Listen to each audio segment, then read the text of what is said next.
Tata kelola tambang rakyat. Longsor di lokasi tambang emas tradisional menelan korban jiwa di Gorontalo dan Papua Tengah.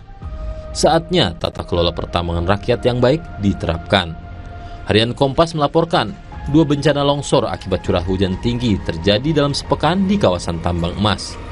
Pada Minggu 7 Juli lalu, longsor terjadi di kawasan tambang emas ilegal di Desa Tulabalo, Kecamatan Suawa Timur, Kabupaten Bone Bolango, Gorontalo.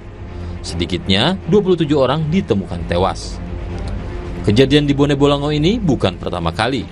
Penelitian Institute for Human and Ecological Studies menunjukkan kawasan pertambangan rakyat di Bone Bolango sudah ada sejak tahun 1992.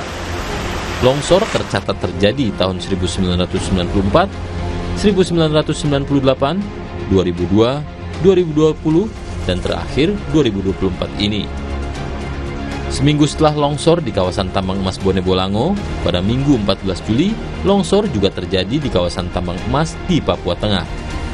Sebanyak 7 orang tewas tertimbun longsoran di wilayah Kalikabur, Distrik Tembagapura, Kabupaten Mimika, Papua Tengah.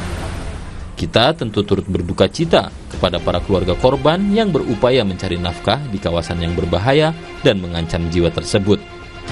Pemerintah setempat telah berupaya mengevakuasi para korban dari lokasi yang rawan longsor tersebut. Di kedua lokasi itu, beroperasi perusahaan pertambangan emas resmi dan mendapat izin pertambangan dari pemerintah. Namun, nilai emas yang menggiurkan mengundang para petambang tradisional ikut menambang tanpa izin resmi. Oleh pemerintah, kegiatan mereka disebut sebagai pertambangan tanpa izin atau peti. Berdasarkan data Kementerian Energi dan Sumber Daya Mineral ESDM tahun 2023, terdapat lebih dari 2.741 lokasi peti yang tersebar di Indonesia.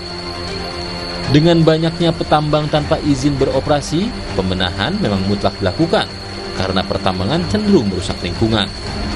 Perusahaan pertambangan yang resmi diwajibkan mengikuti tata kelola pertambangan yang baik sesuai Undang-Undang atau UU Nomor 3 Tahun 2020 tentang perubahan atas UU Nomor 4 Tahun 2009 tentang pertambangan mineral dan batu bara beserta peraturan turunannya. Kita berharap pemerintah menegakkan aturan di UU Nomor 3 Tahun 2020 dan turun langsung ke lokasi tambang ilegal untuk mengedukasi petambang tanpa izin.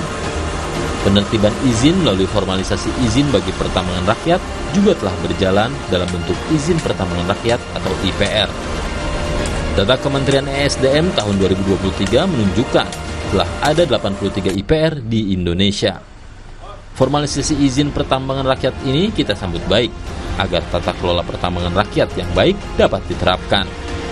Dengan demikian, tidak ada lagi pertambangan rakyat ilegal yang merusak lingkungan dan mengancam jiwa manusia.